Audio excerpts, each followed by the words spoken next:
future. In a nation as strong and vibrant and, yes, as rich as the United States of America, no one who works hard for a living should have to live in poverty. And we shouldn't rest until that vision becomes a reality. Mr. President, I yield the floor. I note the absence of a quorum. Clerk will call the roll. Mr. Akaka.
Quorum be dispensed with. Without objection.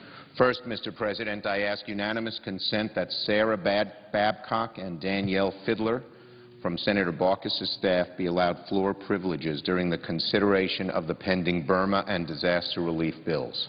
Without objection. Thank you, Mr. President. There has been a promising new tone in Congress since our return from the summer recess.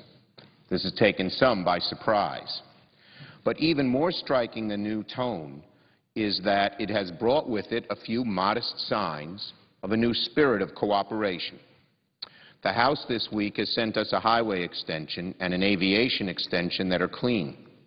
During August, there were clamors from some corners in the other party to mount a fight over the gas tax or insist on harmful cuts to road and bridge repair, even if these demands risked a shutdown of road construction projects.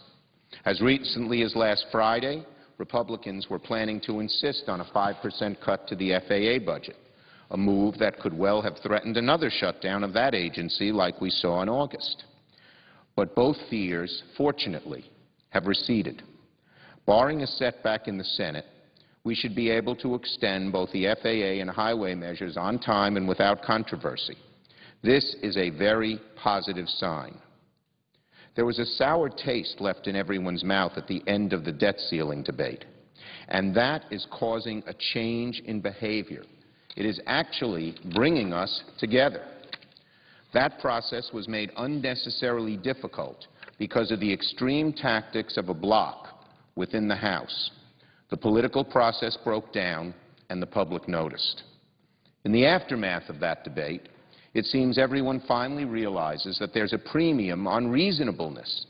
The public does not want to see more of the my way or the highway approach that has been exhibited by some in the House. That's why it was head-scratching earlier this week to hear a new rumor in the Capitol that the House Republican leadership might consider seeking to reopen the debt ceiling fight and ignoring the agreed-upon spending level for 2012 fiscal year. As you know, Mr. President, the deal included a top-line budget number of $1.043 trillion for the fiscal year that begins October 1st. This was a significant cut, an actual cut, from the fiscal 11 level of $7 billion. This agreement was ratified by all of those who voted for the final debt ceiling agreement. It was hailed as one of the better aspects of the overall debt ceiling deal because it would mean a lesser likelihood of another budget fight on September 30th. However, since this number was agreed to, some extreme Republicans have started looking to cause trouble. They have tried to see the $7 billion in cuts represented by the $1.043 trillion figure as a floor, not a ceiling. This would be a violation, not just of the spirit of the debt limit deal, but the letter of the debt deal. The public will not stand for another budget fight. Republicans should understand that more brinksmanship on the budget at the end of September is not in either side's interest. Now, some, thankfully, in the House leadership seem to realize this. Majority Leader Cantor, in a memo to House Republican caucus sent in August, warned against picking another budget fight on the CR. Leader Cantor wrote, quote, "While all of us would like to have seen a lower discretionary appropriation ceiling for the upcoming fiscal year, the debt limit agreement did set a level of spending that's a real cut from the current year. I believe it is in our interest to enact into law full-year appropriations bills at this new lower level," unquote. And Leader Cantor affirmed these remarks earlier this week. I say to my Republican colleagues, a deal is a deal. It's hard to imagine you would go back on the debt limit agreement, but if you are even considering it, please stop. We already will likely need to take time next week resolving what level of FEMA funding we should appropriate for fiscal year 2012. Early indications are that some House Republicans may want to shortchange the level of funding FEMA. Early indications are that House Republicans may want to shortchange the level of funding FEMA says it needs for next year. I can't imagine why anyone would want to play games with disaster relief. But if they want to debate that, they should not also be tying it to another budget fight that we've already resolved and nearly caused a default for the first time in American history. We should not go back over those pages. We've had enough debates on the docket without reopening the ones we've already settled. The public, Mr. President, the public is tired of these fights, and the public understands who keeps instigating them. To the House Republicans, I say, don't go back on your word on the CR. Leader Cantor was right when he said in August you should abide by the level agreed to over the summer. Stick with that decision, and let's move on to other issues. Thank you, Mr. President, and I yield back the balance of my time.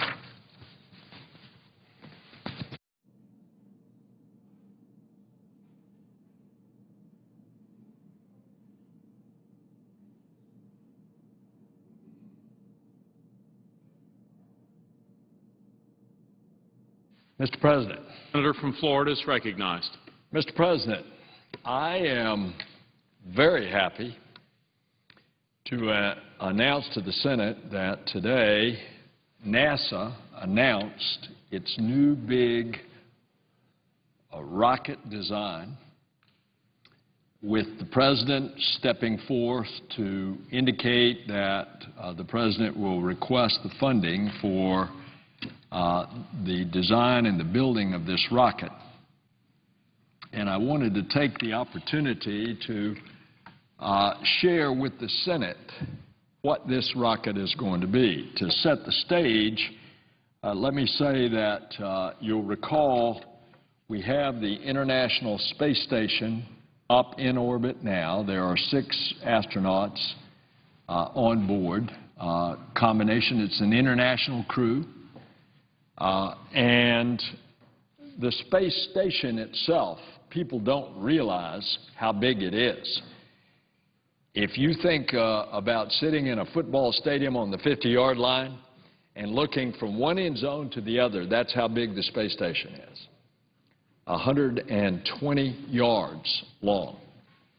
And the space shuttle has been the vehicle that we have used now for 30 years, the last 10 of which it has been used to build the International Space Station. The Russians taking up some components, but the major components, the heavy components, being taken up in the cargo bay of the space shuttle and assembled over the last decade into what we now have, this station, 6 astronauts doing research in the zero gravity of orbit. The future rockets going to and from the space station, a space taxi, if you will, are a competition among commercial rocket companies, of which we think that competition will bring down significantly the cost of those rockets to take cargo and crew. And at the end of this year, one version of those rockets will in fact launch, rendezvous and dock with the space station and deliver cargo. Now, to make those human-rated with all the redundancies and the escape systems to save human life is going to take another few years.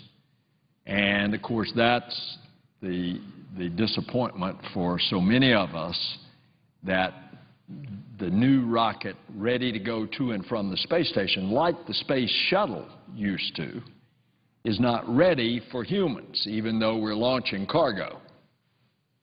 And thus, in the interim, we have to rely on the Russians with their Soyuz spacecraft, which we've relied on them before. Because, you know, when the Space Shuttle Columbia was destroyed on re-entry back in 2003, for well over 2 years we were down not flying the space shuttle until we could make sure that it was fixed. And we relied on the Russian Soyuz to get to and from the space station. All right, that's going to low Earth orbit. But NASA, with its human space program, has another mission. Now, the non-manned space program, let me tell you, we just launched to Jupiter. We just launched a mission to the moon. Next month, we're going to launch a mission on Earth observations. And before Thanksgiving, we are launching a Volkswagen-sized rover to Mars with 6 wheels that is powered by a plutonium source, so it doesn't have to go to sleep in the Martian night. And this thing will rove all over. It has a pole that will stick up with a laser, and it can zap rocks so we can analyze their chemical content. It's got a big scooper that we can also get additional samples, and it's got 2 eyes that'll pop up as it roams around so we can see real time the surface of Mars. So we've got a vigorous space program, but we still have to do what NASA is supposed to do, and that is leave the orbit of the Earth and venture out into the heavens with humans. And that's what was announced today. Announced by Senator Hutchinson and myself with the NASA Administrator, General Charlie Bolden, making the formal announcement. The President has signed off onto the specifics. I'm going to explain this rocket, but just before I do, let me say, there are a lot of critics, oh, it's going to cost too much. You remember last year, we passed the NASA bill unanimously in the Senate and passed it down in the House with a 3/4 vote. Overwhelming. And it set parameters on the funding for this new rocket. All of NASA's figures have come in underneath those levels that we set in the NASA authorization bill. And that is what the Office of Management and Budget in the White House has scrubbed all of the numbers to make sure they were realistic, and that's what has been announced today. And here it is. This is the rocket. Now, just to give you an idea of the scale of this monster, the space shuttle in the stack with the external tank and the 2 solids on either side, the tallest point of that stack is the top of the external tank. From here, that would come up to right there. That gives you an idea of how much larger this rocket is. This rocket will launch more payload than any rocket in American space program, and probably the Russian/Soviet space program. Certainly now, but back in the old Soviet days, I don't think the Soviets had one that was anywhere this big. Now, what it does is it has a core. This is a core big liquid oxygen, liquid hydrogen fuel tank, and it's taking the space shuttle engines so we can keep the cost down. A lot of this has already been developed. Taking the space shuttle engines and putting 5 in the tail of this first stage. First stage, liquid hydrogen, liquid oxygen. But it's boosted on either side by those solid rocket boosters. In this case, a new one. Under the space shuttle, it was 4 segments. This has 5 segments, so it's elongated. It gives more thrust.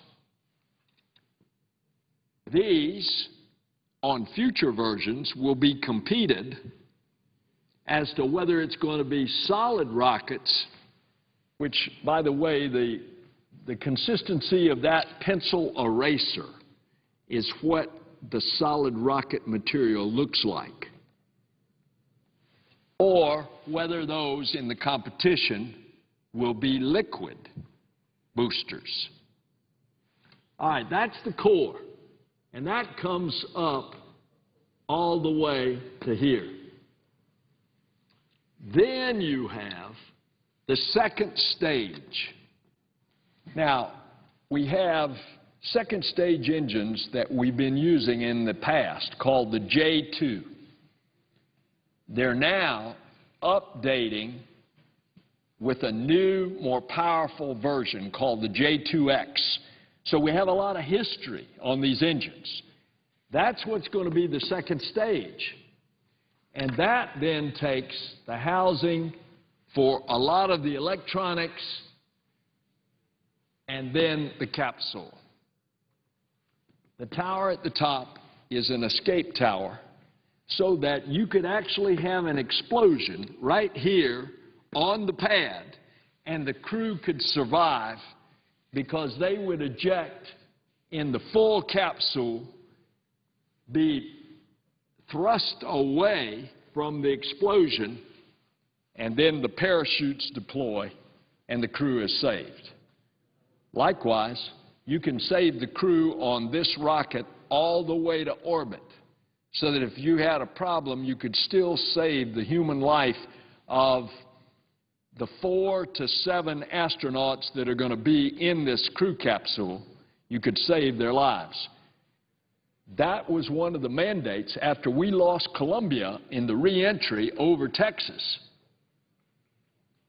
The investigation board said, build a safer rocket, and certainly one that's more economical. So, Mr. President, this is now on a schedule that it ought to be ready for its first test. This version, now this is the smaller version. This thing can evolve. This is about 70 to 77 tons. This thing can evolve to 150 tons, and then you're talking about a big monster. And on this version, they will test it on a schedule for 2017. They will have several other tests, and they're on a schedule to put crew into this rocket 2021, and then they're on a schedule to go rendezvous, land on an asteroid. First time that's ever been done, in a way of preparing us then to go to Mars. So that is what NASA has announced today. I want to give great credit, great credit to Senator Hutchinson. She has been the ranking member and alternately chairman of the Space Subcommittee of the Commerce Committee. Senator Hutchinson of Texas is now the ranking member of the full Commerce Committee, and she has been a princess in helping guide this through, first of all, the NASA authorization bill, in the funding, and tomorrow she and Senator Mikulski, the head of the CJS Appropriations Subcommittee, will be taking up NASA's budget as they get ready to come to the floor with NASA's budget. This rocket will now allow us to get out of low Earth orbit, assemble components, heavy components, that ultimately will take us out into the heavens and exploring in ways that we never have even started to design. Remember, 40 years ago we went to the moon.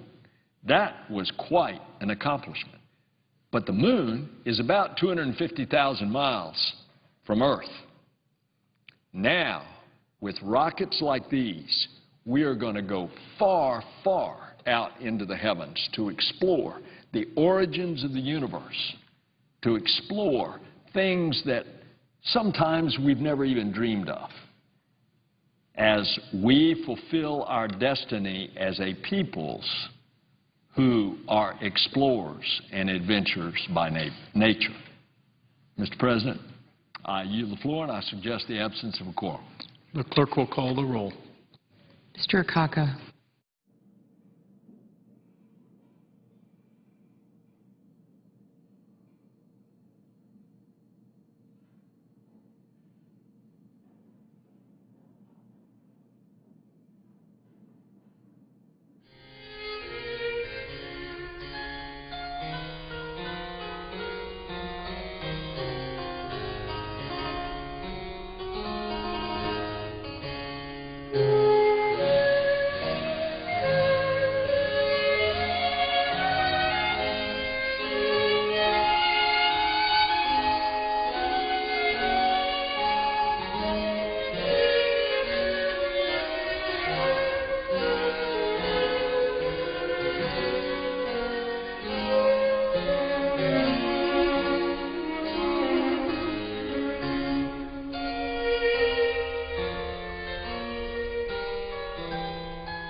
President, I rise today to join my colleagues in imploring Congress to provide needed assistance to our families, our communities, and our businesses suffering from the rash of natural disasters that have hit our country hard this year. While many of us who represent states on the East Coast planned to spend our final week of our August work period traveling our state, touring factories and stopping by schools or visiting military bases, Mother Nature had other plans. We still traveled to our states, but we saw a very different scene. Whole streets and towns flooded, homes and businesses washed away from their foundations, destroyed crop fields, and constituents worried about the loss of their homes and mourning their loved ones. Over 2 weeks ago, Hurricane Irene barreled down our eastern seaboard, and early estimates suggest it could be one of the top 10 costliest disasters in U.S. history. Well, I'm here to tell the story of North Carolina. In the early morning of August the 27th, Irene first touched down over eastern North Carolina's Outer Banks. Even before it made landfall, the storm brought on several tornadoes along the coast that swept away entire homes. This is a photo of what's left of 3 homes hit by tornadoes in Terrell County. And I was there, and it was truly, truly devastating. One elderly man who had one of these homes was there the next day with a rake, forlorn look in his eyes, and said, "The only thing I own now are the clothes on my back." Well, by the time Irene finally moved beyond the state of North Carolina, 6 North Carolinians had been killed. Storm surges 6 to 9 feet high had flooded many towns. More than 500,000 residents were without power, and countless homes, businesses, and schools had been destroyed or severely damaged. Fortunately, our state had prepared diligently for days leading up to the storm, boarding up houses and businesses and declaring mandatory evacuations for tourists and residents in our most at-risk towns. A lot of pundits woke up after Irene hit and started saying, "Hey, it wasn't that bad." Well, I want to invite those individuals to come to eastern North Carolina and see what I saw in the wake of Hurricane Irene. I saw small business owners in downtown Manteo emptying stores that they have run for decades, tossing their waterlogged inventory, moving their furniture to the curb, moving out carpet, totally destroyed, and wondering, these business owners, wondering if it was even worth reopening their stores. There was a bookstore, and a resident in the community came up to me and he said, "Senator Hagan, I've raised my children by sitting on this man's knees having books read to him day in and day out. We need this bookstore back in Manteo." I want to be sure it gets there. I also saw crops that had been beaten by wind and rain for 15 hours, and it looked like they had gone through the spin cycle of a washing machine. I saw flooding in the fields so severe that Agricultural Secretary and former Iowa Governor Tom Vilsack said it's the worst agricultural flooding that he recalls seeing. And I saw families clearing and burning debris, pumping flood water, tossing aside their soaked possessions that were beyond saving. And I also stood along Highway 12, eerily quiet, a highway that's usually busy with traffic, totally still at the point where Irene had left a gaping hole, blocking off any vehicle travel to and from Hatteras Island, and the towns of Rodanthe and Waves and Salvo, Avon, Buxton, Frisco, and Hatteras. You can clearly see the breach of the highway here. It actually breached in 3 separate points along Highway 12. The only way to get to the island now is by ferry, and according to local reports, the line for that ferry was 15 miles long this weekend. Mr. President, that's the picture in North Carolina. It's not the only picture. While there were scenes of destruction and loss, I also saw tremendous acts of determination and kindness. If winds and rains may have swept away our possessions, they also stirred up the best parts of North Carolina's spirit. Our intrinsic devotion to community and to assisting those in need produced countless heroes across our state the past 2 weeks. Everywhere I went, I saw emergency workers, volunteer organizations, and members of the community reaching out to their neighbors in need. In Craven and Terrell counties, the American Red Cross and the North Carolina Baptist men and women provided hot meals. The North Carolina Baptist men and women were there distributing 5,000 meals one afternoon when I was with them, also helping shelter and debris removal for those affected by the hurricane. The North Carolina National Guard activated 400 members, including a member of my own staff who serves in the Guard, to provide emergency water, food, and supplies to some of the hardest hit areas. And emergency workers throughout the state continue to help families, businesses, and entire communities recover and rebuild. Mr. President, while the people of the great state of North Carolina are committed to getting themselves and their neighbors back on their own feet, we've got to do the same here in Congress. For the North Carolina families, farmers, fishermen, educators, seniors, and small businesses struggling to recover, government assistance cannot come fast enough. and it must not leave too soon. Here's my bottom line. Congress must fully fund Irene recovery efforts now, but we must also fund the emergency funding needs in tornado-devastated Joplin, Missouri, and Alabama and the flooded communities of the Midwest also, and in the wildfire disaster currently in Texas. Without a doubt, this year our country has been ravaged by an unprecedented series of natural disasters. Since January 1, the President has issued disaster declarations in 48 states, and the hurricane season is far from being over. We are aware of this trend all too well in North Carolina. Just about 4 months before Irene hit, 28 tornadoes touched down across central and southern North Carolina, the most severe weather to hit our state since 1984. More than 20 North Carolinians were killed, 6,200 homes damaged, and about 440 homes were completely destroyed. 21 businesses, including the largest employer in the town of Sanford, were demolished, with another 92 significantly damaged, leaving at least 2,000 North Carolinians in that one area out of work. And Shaw University, located in downtown Raleigh, was forced to close for the remainder of the semester due to the immense damage to its campus. Mr. President, we will never be able to predict the whims of Mother Nature, but we are able to prepare, and prepare we must, because right now FEMA's Disaster Relief Fund is running dangerously low. Even before Hurricane Irene arrived, we were using $400 million a month on disaster relief efforts. Today, the fund is down to $377 million, not enough for a week of spending before Hurricane Irene hit. And we still have 3 weeks to go in this fiscal year. If we don't act now to fix this shortfall, millions of Americans will be left behind. Already, FEMA is shifting funds away from vitally needed reconstruction projects in previously hard-hit areas to what they call the immediate needs assistance. Well, I don't believe any one of us wants to be in the position of telling one of our constituents, one of our small business owners, one of our school principals that we can't help because they were not considered an immediate need. American victims of natural disasters should not be left to the mercy of a rob Peter to pay Paul system. That is not who we are as Americans. We have a choice right now.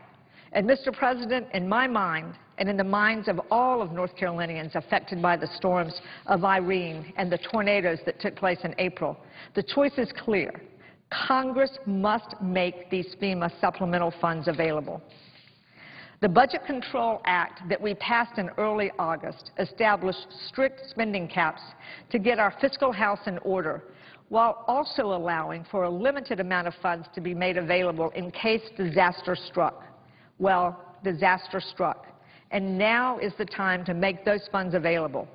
Meeting these needs is not just a necessity for the people of my state and many others, but it's also wholly consistent with the fiscal discipline that we agreed on and voted on in August. But, Mr. President, FEMA funding is not enough. Our farmers in North Carolina and across the eastern coast were devastated by Irene, and they are in desperate need of assistance. North Carolina is an agricultural state. We generate about $78 billion a year in economic activity, and it employs close to 1/5 of the workers in North Carolina. Mr. President, our agricultural industry, particularly our cotton and tobacco farmers, are in trouble. At the end of the day, when all of the damage assessments are completed, our farmers could be out more than $400 million from Hurricane Irene. And these crops were just getting ready to be harvested. Our farmers and our state absolutely cannot afford a blow like this one. We in Congress need to work together so that assistance from the U.S. Department of Agriculture can be expedited and delivered in a timelier manner. And we need to act soon. Mr. President, I want to end with a story from my state that I believe is particularly relevant at this time when communities across the country are in the process of recovery. Back in April, one of the most recognizable scenes from the post-tornado coverage was of a Lowe's store in Sanford, North Carolina. Unlike with Irene, there were few warnings of the tornado's arrival. But when Mike Hollowell, the store manager, saw the storm approaching his store, and it was very fast, he calmly moved every customer to the back corner where he knew, because he had been trained, where they would be the safest. And I saw that Lowe's the very next day. This is what that store looked like. It was completely demolished, but every single person in the store, when the storms hit, was alive. Mike Hollowell is a hero to those people in the Lowe's store, but to people all over North Carolina. And, Mr. President, last week, not even 5 months after this devastation, that same Lowe's reopened, and it reopened with 2,000 more square feet than it had before. It just shows that North Carolinians and people across the country are committed to a recovery that will leave our communities better than ever.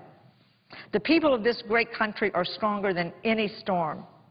They will rebuild and recover, but that process may take many months, and it may take many years.